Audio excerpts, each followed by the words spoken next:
So today we're going to talk about which size kettlebell is right for you. Now all of these are in kilograms, and to figure out how much they weigh in pounds so that you have some idea of how many pounds you're working with, you want to take this number and multiply it by 2.2. So a 16 kilo kettlebell is the most popular one that we typically set people up with in the beginning. A reasonably strong and conditioned woman and beginner male will typically start with this bell, and we move you up rather quickly to the 20 kilo. That's for a two-hand swing, which we'll demonstrate for you in just a second. It's the foundational move. It's the basis of everything else, so it's important that you master that one first. So again, when it comes to selecting your size bell, we would typically, because you're under our supervision, we're going to teach you the right mechanics right from day one. It's really good to start with a little bit heavier bell than you think you may want to use. A lot of people reach for this one or this one first. This is not going to teach you good two-hand swing mechanics in the beginning. You need something heavy enough so that your whole body is getting involved in the movement and you're not tempted to raise it out in front of you with your arms or use your lower back muscles too much. So that's going to be the bell that we'd start you off with. Some of these lighter bells you would initially use for overhead presses, anything with overhead work or ground work. So we'll get back to you with the two-hand swing in just a second. Alright, so before you even think about starting to swing kettlebell, it's important that you figure out what exactly you're asking your body to do. At the top of your stance, you want two straight lines, one from your shoulder to your heel and one from your shoulder straight out to the bell. And the bell needs to be about eye level, chin to eye level, face level, if you will. There's no need to swing it up overhead. If you can, you probably need to work with a little bit heavier bell. You want to make sure that you're stiff as a board. You got tight abs, tight core, tight butt, tight legs. You should be just as stiff as a board. If you were to walk around, you'd look like the Tin Man or Frankenstein. Okay. Now, in your back swing, you want to let the gravity do the work. All right. You're not going to try to carry the bell between your legs. You're going to allow gravity to do its job. It's going to fall swiftly between your legs in sort of a hike pass. It's important to remember hike pass. You don't want the bell to drop below your knees. It should be real high between your legs. You should be dangerously close, if you catch my drift. Okay. It's a back swing, not a down swing. That's a big mistake you see a lot of people make, especially in these infomercials that you see from time to time.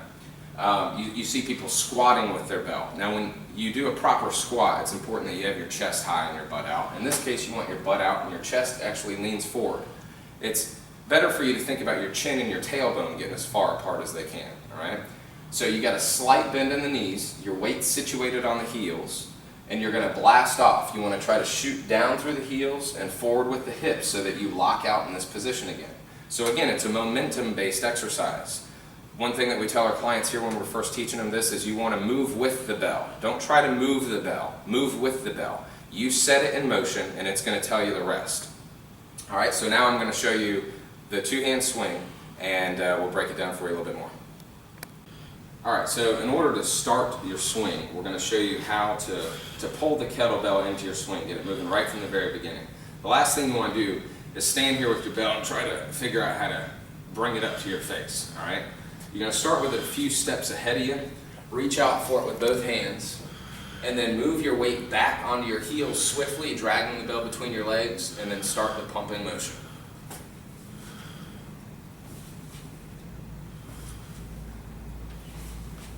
It's important to land your kettlebell safely and stay with it until it stops moving.